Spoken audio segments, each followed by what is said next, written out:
इस संसार में तू अकेला ही आया है और इस संसार से तुझे अकेले ही जाना है।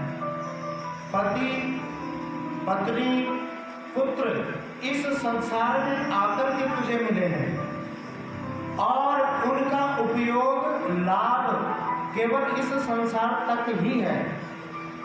जिस दिन जाना है उस दिन पुत्रा मतलब पुत्र, कलत्र यानी कि पत्नी, मित्र, आपका समाज नहीं सहाय, कोई तैयार नहीं होगा।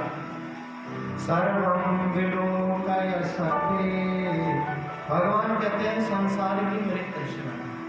इसलिए इस संसार में यदि कुछ सच है तो एक जीव का आना और जीव का जाना, दो चीजें सच है। जीव के आने का प्रयोजन क्या? जीव आता इसलिए है कि अपनी मुक्ति को सुनिश्चित कर सके, इसलिए जीव का आना होता है। और जीव जाता किस लिए? कि अपनी मुक्ति को सुरक्षित और सुनिश्चित करने के बाद इस संसार से हो जाता है। यदि उसने अपने आने के प्रयोजन को पूर्ण किया तो उसका जाना मंगलमय होता है। कोई सिंहासन चढ़ चला, वो सिंहासन पर जाता है। और जिसने अपनी उपलब्धियों को छोड़ दिया, मनुष्य जीवन में आकर के भी अपनी मुक्ति का जतन नहीं किया, वह जाएगा जरूर लेकिन बेड़ियों में जकड़ करके जाएगा। इसलिए ये जो देह है ये हमेशा नहीं रहने वाली। प्रकृति हमारे जीवन में हर सुबह एक नई सुबह होती है और जब भी हमारे जीवन में कोई नई सुबह आती है तो एक सूर्य देवता उदय होते हैं और देखते ही देखते शाम होते होते वो सूर्य ढलने लगते हैं। सूर्य हमारे मार्गदर्शक हैं, सुबह होते ही हमें बताते हैं कि देखो जो आज उदय हुआ है वो शाम को अस्त भी होगा। इसलिए इस संसार में सदा कोई रहने वाला नहीं है।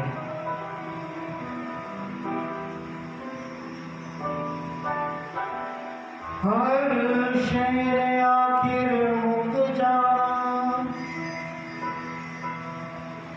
हर शहर आखिर मुक जाना, एक रहना रब दाना बंदिया।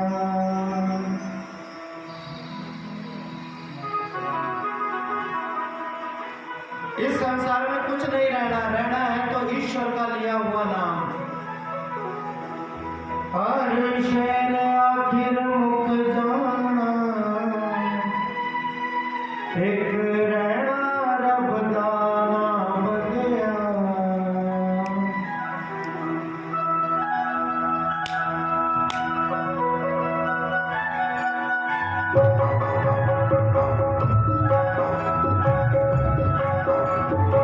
बड़े ध्यान से श्रवण कीजिए, मनुष्य जीवन क्या है।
जब जीव इस संसार में आया था ना,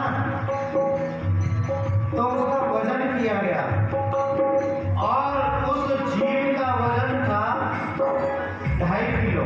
बड़े ध्यान से सुनना मेरे भाई बहन, उस जीव का वजन था 2.5 किलो। वही 2.5 किलो का बच्चा एक दिन 1 वर्ष का हो गया और उसका वजन हो गया 10 किलो। 10 साल का हुआ तो वजन हो गया 30 किलो। 40 साल का हुआ तो वजन हो गया 60 किलो। 80 साल का हुआ तो वजन हो गया 60-70 किलो। कुठार लिए फिरता और एक दिन एक ऐसी सांस बाहर आई जो बाहर तो आई साफ लेकिन अंदर नहीं गई। क्या है जीवन? जरा सुनिए जीवन क्या है। श्वास के आने जाने का ही जीवन नाम पड़ा है। श्वास के आने जाने का ही जीवन नाम पड़ा है। मौत की चोट से पल में टूटे ये माटी का घड़ा है। मौत की चोट से पल में टूटे ये माटी का घड़ा है। मौत की चोट से पल में टूटे ये माटी का घड़ा है।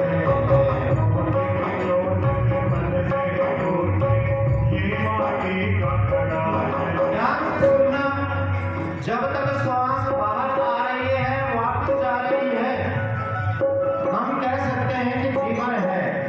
एक दिन क्या हुआ, श्वास बाहर तो आ गई लेकिन वापस अंदर नहीं गई। और जब ये श्वास वापस अंदर नहीं गई तो ये 80 किलो का जो शरीर था ये कटे हुए पेड़ की तरह जमीन पर गिर गया। और गिरते ही साथ क्या हुआ, आपकी पत्नी, आपके पुत्र, आपके सगे संबंधी उस शरीर से 10 कदम पीछे हट गए गिरते साथ ही। समाज में से 4 लोग निकल करके आए। बड़े ध्यान से सुनना, 6 फुट के 2 बांस लेकर आए। उस निर्जीव काया को रस्सियों के सहारे उस बांस पर बांधा, कंधे पर रखा और जैसे उस बांस के डंडे कंधे पर आए, हमें एक बात याद आ गई साहब। क्या? राम नाम सत्य है। कब याद आई? जब वो बांस के डंडे कंधे पर आए। और याद कब तक रही? जब तक वो बांस के डंडे हमारे कंधे पर रहे तब तक हमें याद रहा कि राम ही तो सत्य है। और जैसे ही वो बांस के डंडे हमारे कंधे से उतरे, भूल गए कि राम ही सत्य है। ना जाने इन आंखों से कितनों को जाते हुए हमने देख लिया, ना जाने इतने कंधों पर कितनों को हम छोड़ करके आ गए, लेकिन हम किस बात को स्वीकारने के लिए तैयार नहीं है कि एक दिन कंधों पर हमने भी जाना है। जो फूल सवेरे खिलते हैं वो शाम मुरझा जाते, वो शाम मुरझा जाते, वो शाम मुरझा जाते। जो फूल सवेरे खिलते हैं वो शाम मुरझा जाते, वो शाम मुरझा जाते, वो शाम मुरझा जाते।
वादा पुत्र का।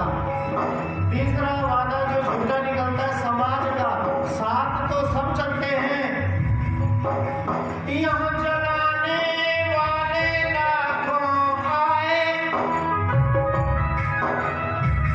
जलाने के लिए तो लाखों पहुंचे, पर जलने वाला कोई नहीं। जलाने के लिए तो लाखों आए, लेकिन उनमें से जलने के लिए कोई तैयार नहीं हुआ।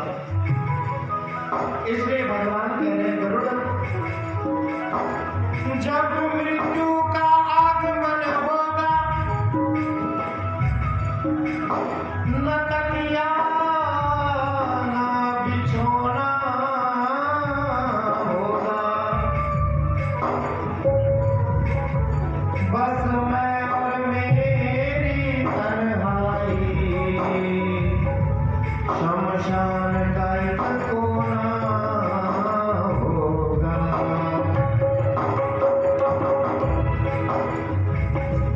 और उस पापी काया को, उस काया को मेरे भाई बहन बड़े ध्यान से सुनना, 9 मन लकड़ियों के ऊपर रख करके धू धू जलाया जाएगा।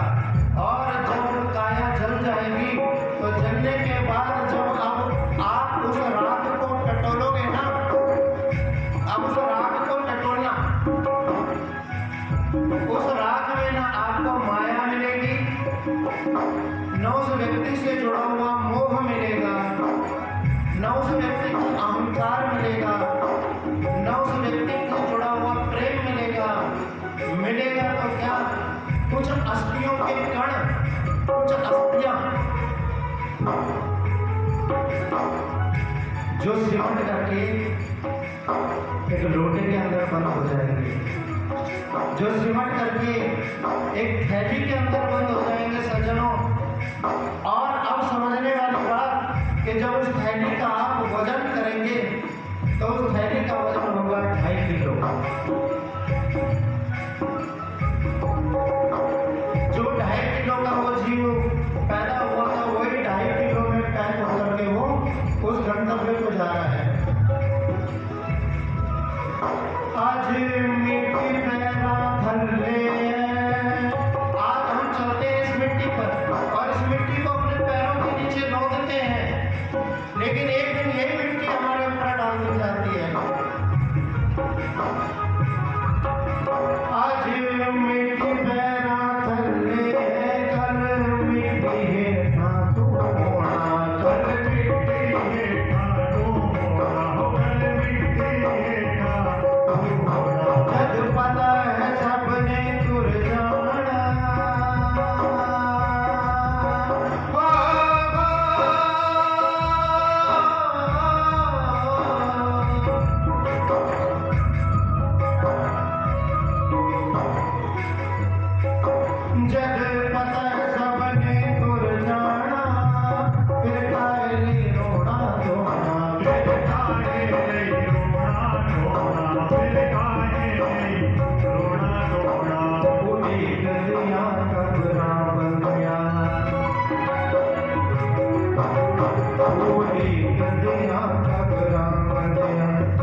खाली नहीं गई है। जो हरिद्वार आप लोग लेकर के गए हैं वो खाली नहीं गई है, उसमें दो चीजें गई हैं।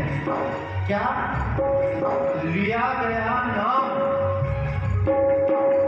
आपके द्वारा लिया गया नाम और आपके द्वारा दिया गया दान। ये दो वो चीजें हैं जो आपसे कोई छीन नहीं सकता है, जो साथ गई है।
सबके पास अपने अपने वापसी का टिकट है। हम सबकी जेब में खाली नहीं आए, सबकी वापसी का टिकट ईश्वर ने दे करके भेजा। और क्या कहा? बेटा यात्रा पर जा रहा है, सत्कर्म करना, मालिक ना बन करके बैठ जाना। ये तेरे रिटर्न टिकट, वापसी का टिकट, तुझे वापस आना है। उस टिकट पर एक डेट, हर टिकट पर एक डेट, एक टाइम, एक वार, एक समय, स्थान, जगह, और जगह के साथ साथ कारण, क्या आपकी वापसी का कारण बनेगा, ये सब तय है। उस टिकट के ऊपर लिखा जा चुका है। जिस दिन आपके टिकट पर लिखी हुई डेट, तारीख, वार आएगा, उसी दिन छोड़ कर अपनी ऊंची हवेली, अपनी चौखट से चलना पड़ेगा।